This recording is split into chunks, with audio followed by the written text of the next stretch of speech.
Hello, guys and gals, me, Mudahar, and today, ladies and gentlemen, we're going to be talking about a tragedy known as Ubisoft. Now, I know I made a fair amount of Ubisoft videos in the last year, 2 years. Frankly, they're on their way out. They're actually a dying company. I don't see them surviving anytime into 2027, unless, of course, they just basically pimp themselves out to like Tencent or something. Now, why would I be saying something so intense? Well, for anybody that's been following like yesterday, Ubisoft ended up canceling like 6 games. And just to show you how bad things really are, I take no joy in showing you Ubisoft's stock price. Now, again, I'm not here to just be a financial advisor. That's not what I'm doing. Again, there's a lot to do with the economy and the health of a stock, right? But to give you an idea, let's say you invested in Ubisoft. That Ubisoft stock is worth €4 per share. Now, you might be like, well, that's not so bad. Let's look at the 5-day move to expand the horizon. Oh, in the 5 days, well, look at that cratered, Lois. 40% drop. Just literally yesterday, as they announced, we're canceling like 6 games. We're basically fucked. But if you look at the 1 month, 36.9% down. Okay, the 6 month, 58% down. Well, if you actually go to the max, ladies and gentlemen, it's so bad at Ubisoft land that we went from a drastic high of like almost €100 a share. Actually, I think it is 102 a euro a share back in like 2018. And that shit is cratered to basically nothing. We're talking nearly pre-IPO levels, like the day Ubisoft stock launched. So imagine back in 1996, you're thinking, whoa, I want to invest in video game stocks. So you decide, all right, let me just pick Ubisoft as my sacrificial lamb. Homie, brother, my homeboy, this shit is cratered back to your original investment. Now, I don't know why you'd invest in video game stocks when the S&P 500 is right there. And I'm not a financial expert. I'm not here to explain to you what you should be doing. Talk to somebody for it. But goddamn, is Ubisoft so dead at this point that at some point literally yesterday, their actual trading had to be halted. Like literally, the trading of shares had to be suspended Thursday morning because their market cap fell below 1 billion euros. So I want to kind of read the tragedy here at Ubisoft for you really quickly, straight from Ubisoft, straight from the horse's mouth, okay? Now this document dropped their share price by like 40 fucking percent. And you gotta imagine when you're publishing this and you know that you're about to cut your testicles off, it has to hurt. So to give you an idea, they've got a refocused portfolio and they're right-sizing their company. Basically, they're laying off a shit ton of studios, which they already did. And again, it's not shocking, dude. You know how bloated video game development has? You know how bloated these big companies have gotten to the point that they have teams all over the world, tons of studios, and yet they're still shipping out games slower than they did back in the 360 era. But we'll get to all that, okay? I really, there's a lot to talk about here. So basically, Ubisoft headquarters is now going to be running creative houses. Now, what are these creative houses? Well, there's 5 of them, and they're all focusing on something different. Creative House 1, Vantage Studios, basically focuses on the actual big brand. So things like Assassin's Creed, Far Cry, and Rainbow Six. You know how bad Ubisoft has gotten that the game that I used to play and love, the shooter Rainbow Six Siege, I just don't even play that really anymore. I mean, I tried playing it the other few days, and it's like, I've lost it, okay? I've lost it. Arc Raiders exists now, okay? If I need to get that multiplayer fix, I even started playing Counter-Strike 2 again, okay? I started playing Counter-Strike again. I've regressed. Now, of course, Creative House 2 focuses on The Division, which is actually a good game. Terribly unsupported by Ubisoft. Ghost Recon might as well be not be a game that exists anymore because they've lost the ethos of what makes Ghost Recon a great game. And again, Splinter Cell. I don't know why they mentioned Splinter Cell in this. Sam Fisher is more ignored than anything you could. He's the most ignored character in gaming history, okay? There is not going to be another Splinter Cell game. Ubisoft basically killed that franchise, okay? They took it out back. They shot it in the head when they released Blacklist, which, you know, in retrospect, I enjoyed that game, but goddamn did they completely abandon it as Splinter Cell, okay? I don't know why they're mentioning in this. The closest we've gotten to Splinter Cell is some mention of a fucking remake that is yet to be even shown, and some skin in Rainbow Six Siege. That's it. So, of course, Creative House 3 focuses on live services. You know, the things that Ubisoft is chasing, like a crackhead chases the next high. You know, I read somewhere that when you do crack cocaine, you never experience the same high. There's something in video game land like GT Online fever where like when some company makes a successful live service game that makes like $1 billion a year, everyone thinks they can do it. Everyone thinks they're sitting on the next pot of gold. So Ubisoft over here wants to pimp out For Honor, The Crew, Riders Republic, Brawlhalla, Skull and Bones.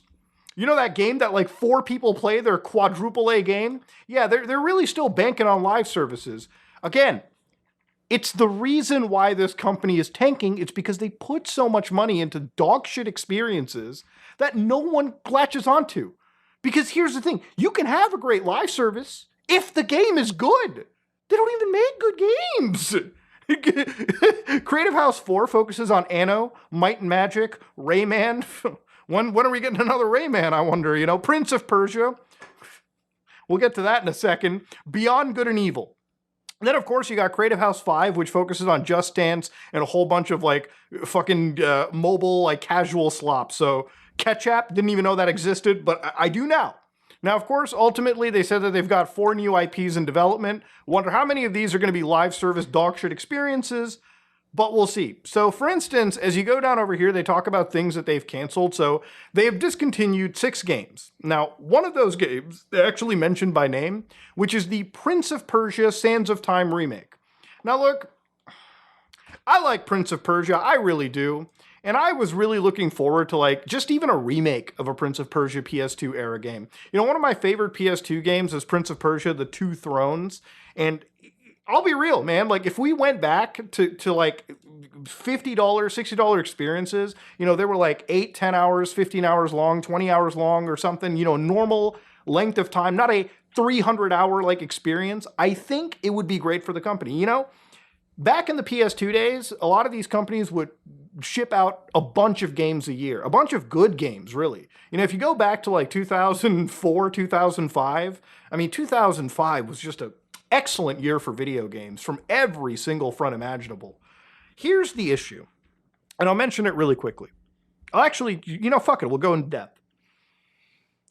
Assassin's Creed Shadows. You know, I made a lot of videos talking about it. When I made my review of Assassin's Creed Shadows, I played the game, and I think if I look at how many hours I put into it, probably around 30 to 35 hours into Assassin's Creed Shadows. I'll have to open up my PlayStation 5 and see just how many hours are registered. 35 hours I put into that game, I don't even think I finished halfway through. You want to know why? Because the game is a grotesque, open world fucking mess where you're doing the same gameplay over and over and over again.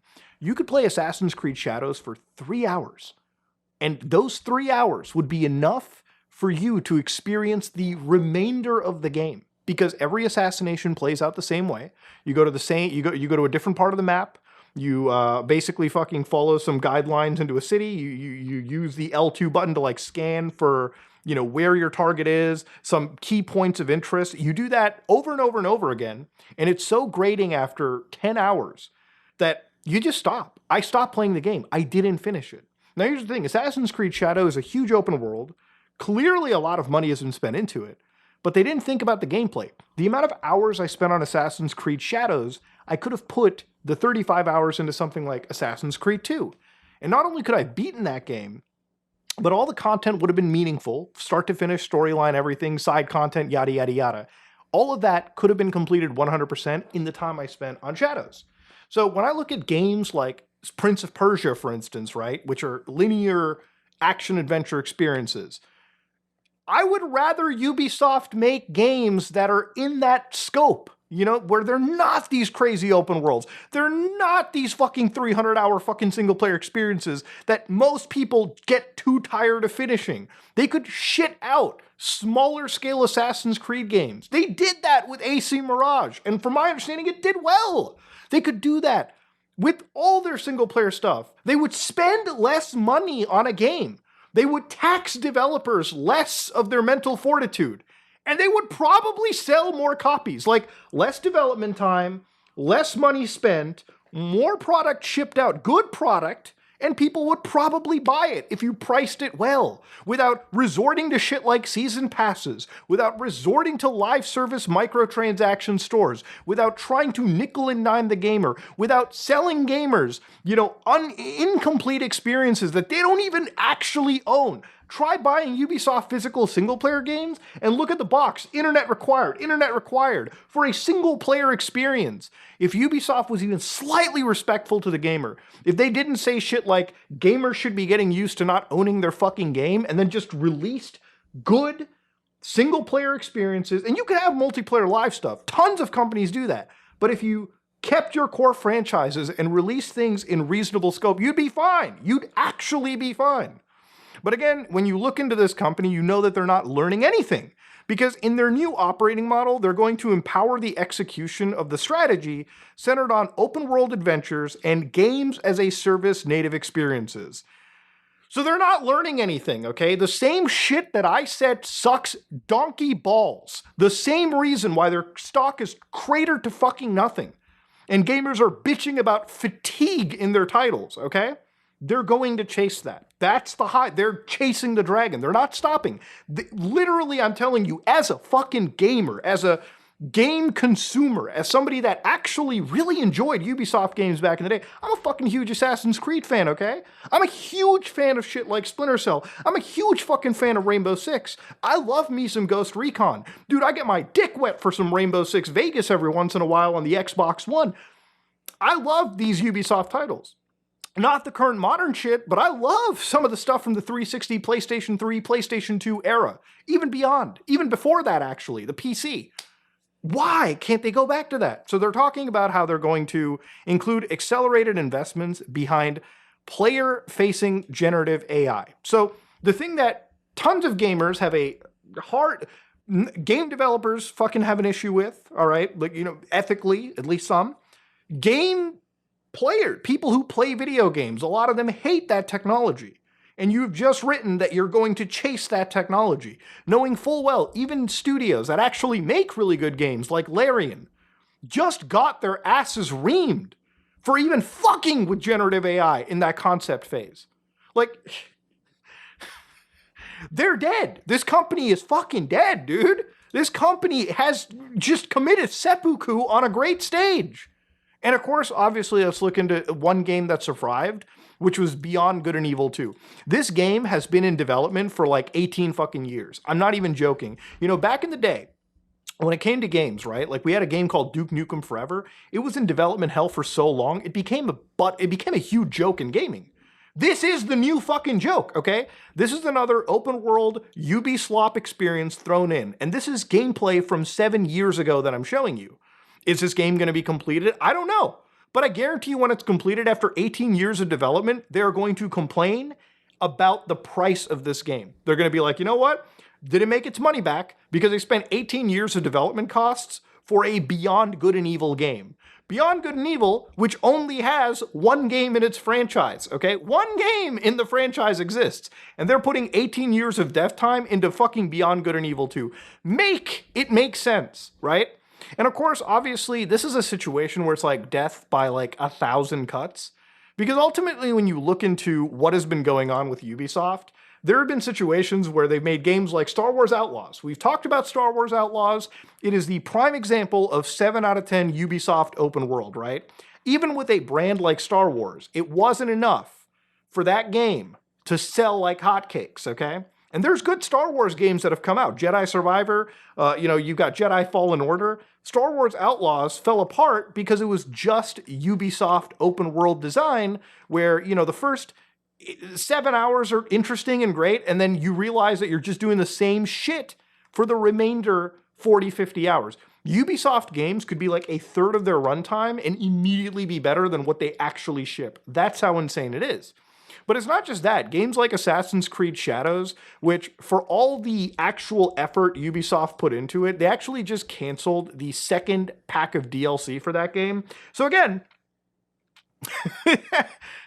their current methods aren't working. Obviously it's not. But yet, they still put all of their money into it. And that is why I can very confidently say Ubisoft does not have a chance in fucking surviving, okay? Like unless they sell out, unless they go to the business red light district and cut off every single IP that they have and sell it off to other people, that's it.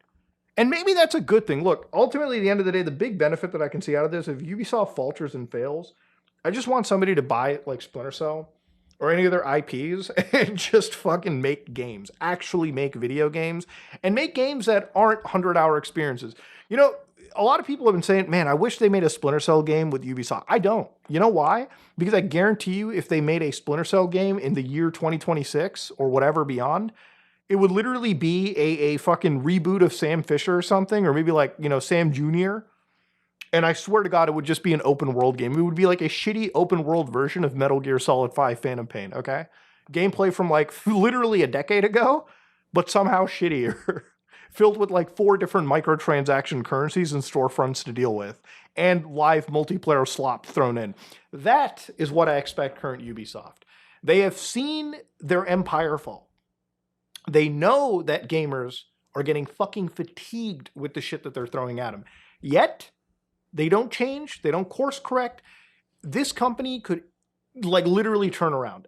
Again, if they decided to just release games at a logical pace, right? You know, you got game companies like Capcom that used to be laughed at back in the, you know, fucking 2013s, back when Capcom was, you know, nickel and diming gamers for like shit on the disc. And now they're making quality Resident Evil games, Monster Hunter titles. I mean, they're making good games.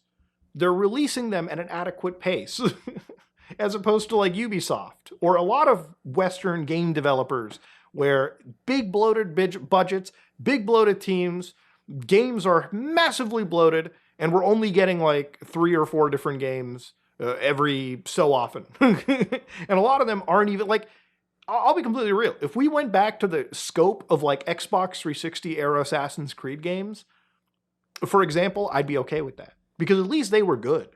The shit we're getting now, in amongst all their other IPs, are dog water. And it is. I'm sorry, it is. But ultimately, look, Ubisoft can fix itself if it chooses to fix itself. Right now, it's not. So if you like what you saw, please like, comment, and subscribe. Dislike it or dislike it. I am out.